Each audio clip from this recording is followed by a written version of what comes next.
რატომ ავლებენ პარალელს საქართველოს ხელისუფლების ინიციატივას დაგროვებით პენსიებსა და საბჭოთა კავშირის შემნახო წიგნაკებს შორის ჩვენი სიუჟეტის ერთ-ერთი გმირი სკეპტიკურად უყურებს სიახლეს და საკუთარი დანაზოგის სახელმწიფოსთვის მინდობას უფრთხის.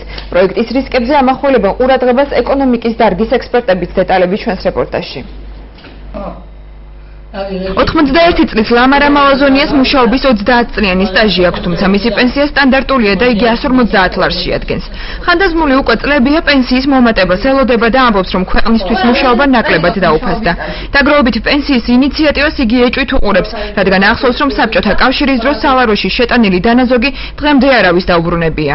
იყო დაპირებები დამატებები იქნება სტაჟის მიხედვით, მაგრამ მაგე არ გავრცელებულა და არ ყოფილა. მე მგონი რომ არ გვექნება მაგისი ნდობა, რომ კიდევ უნდა მეკარგოს ახლა და 2006-ზე რაღაცას ხომ მიყიდ და მაშინ ვეშისთვის მინდოდა.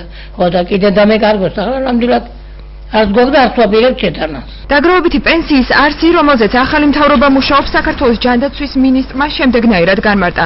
დიდარი უნდა დაეხმაროს ღარიბს და ძლიერი დაეხმაროს სუსტს.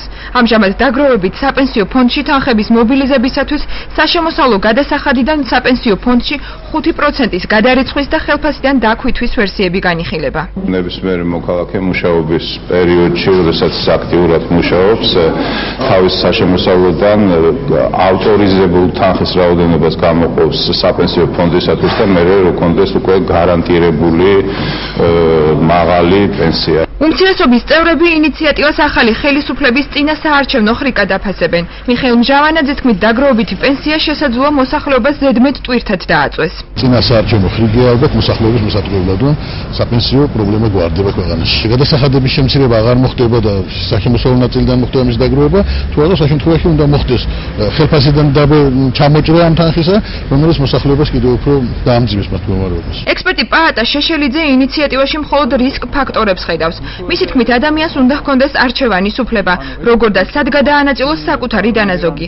ექსპერტის თქმით, ფონდით პიროვნება წლების შემდეგ ისარგებლებს, ამიტომ ახლანდელი მთავრობის პასუხისმგებლობის საკითხი გაურკვეველი რჩება. ადამიანებს უნდა ჰქონდეს არჩევანის საშუალება, თუ რა გამოიყენოს საკუთარი შემოსავლები და ეს არჩევანი იმასაც უნდა გულისხმობდეს, რომ შეიძლება თავიანთი დანაზოგი მათ განახორციელონ. სხვადასხვა კომპანიებში ანალოგიური ფონდი საქართველოში არაერთხელ იყო, საბჭოთა დროსაც იყო, მაგრამ საკმაოდ კორუფციული მექანიზმი იყო და არასოდეს თავისი ვალდებულებები ტიმაკად არ შეუსრულებია. ამიტომ არანაირი გარანტია იმისა, რომ ეს იქნება უკეთესი პროექტი არ არის. დაგროვებითი პენსიის შემოღებას სახელმწიფო 2014 წლიდან გეგმავს. 2014 წლის ბიუჯეტის პროექტში საპენსიო უზრუნველყოფისათვის 1,326 მილიონი ლარია გათვალისწინებული.